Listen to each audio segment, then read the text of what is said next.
Hey everybody, it's Christine. Today I have a new video for the scrap room using this month's Flavors of the Month kit, and I am working with the Carta, I believe it's Let It Snow collection. If I have the name wrong, it's a winter collection.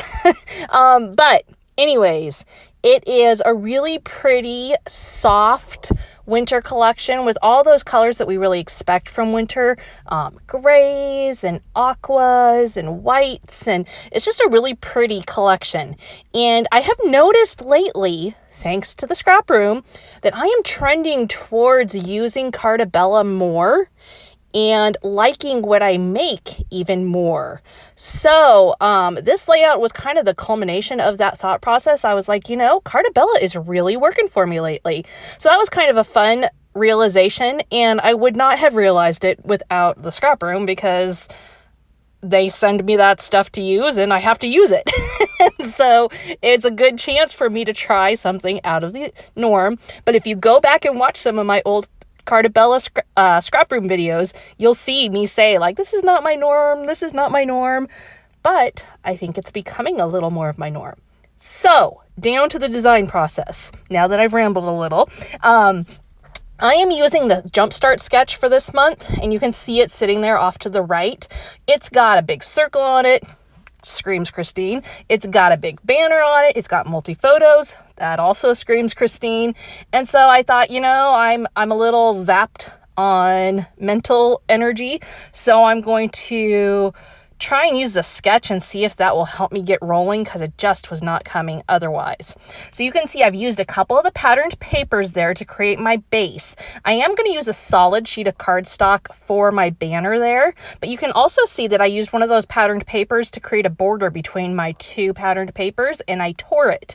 All of these come in the page kit, and then the cardstock, this specific cardstock does not. I pulled this one out of my stash just looking for one that coordinated well with the collection. And then I am popping up the end of the banner with some 3D foam stickers just to give some added dimension. Then I'm going to go ahead and use a circle that I cut in that same plaid patterned paper that I have on the right hand side, and use that below. I tried several things for this, including just doing like a cutout circle, like you see in the sketch. I tried maybe the thought of enamel dots or buttons or embellishments, and ultimately just a solid big circle there worked the best. And so I'm going to use that. Now, the other way I modified the sketch was that it has 4 photos on the sketch.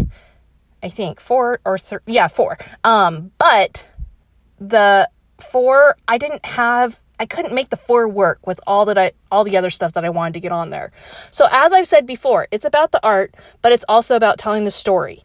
And so I knew with these 2 photos, I could tell the story and sufficiently cover it without taking away from my design as well. So I opted for 2 bigger 4x4 pictures, and these ones are actually of my kids and I, and my kids and my mom at Niagara Falls last winter. So a perfect opportunity to tell that story, and they coordinated really nicely thanks to my daughter's jacket and really all of us in our darker clothes. The orange jacket, but that's okay. Then the next thing I'm going to do, I've got those pictures on there, and you can still see from the sketch there with the 4 photos how I still am basically following the design of it.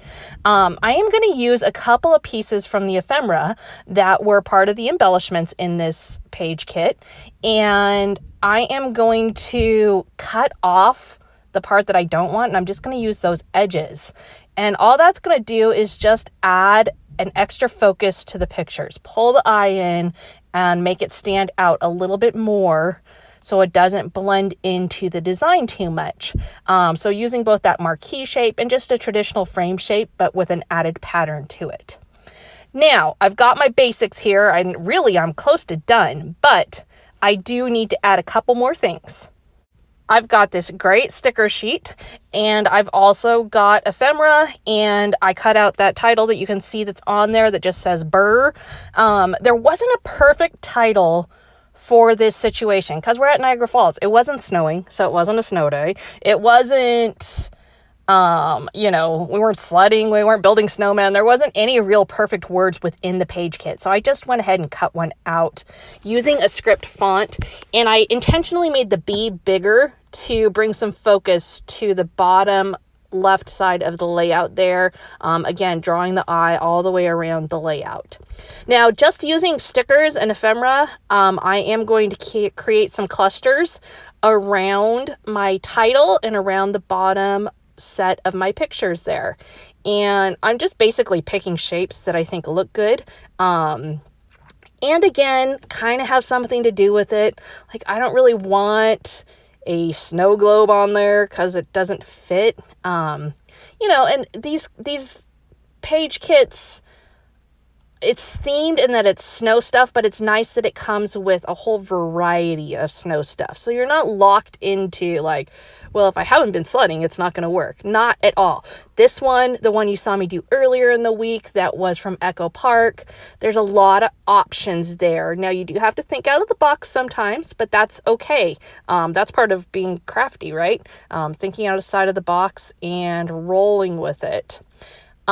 So you can see I'm working all this stuff in. Now I've got chipboard here as well. You can see this page kit is just jam-packed with product, and I have the embellishment kit too, so you're seeing all of that, but lots of stuff, great patterned papers, great embellishment options. All I really had to pull from my stash for this was the cardstock, and then I cut out my title. Had I been using different pictures, I could have made the title from the kit as well.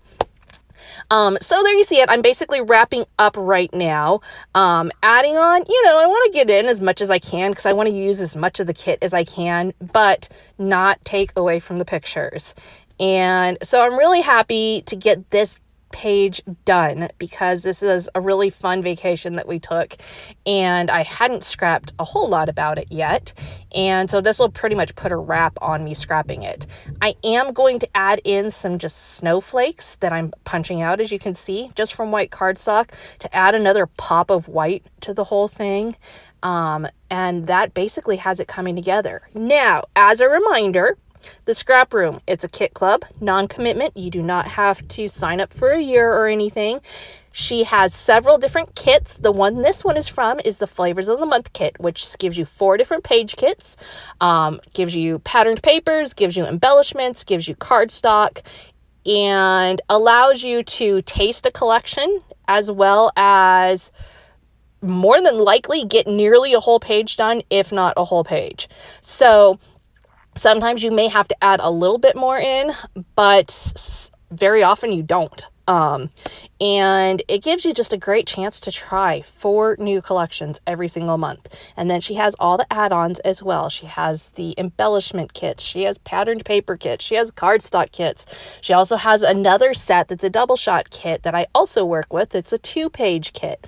So lots of options. Be sure to check it out if that option appeals to you. To me, it's like a subscription box. Every month I get a new set of stuff to play with, and I can go crazy, and I get, you know, like with Stitch Fix or one of those, you get several, like you get a couple outfits to build. In this case, you get at least 4 layouts to build, or a whole bunch of cards or whatever. So that's the gist on the Scrap Room. Thank you so much for joining me today. Be sure to check out her website. Check us out on Facebook too. We've got a great inspirational group. You can check out the sketch there as well and play with the sketch too and get entered for a giveaway and all of those fun things. So thank you for being here, and we will catch you again next time.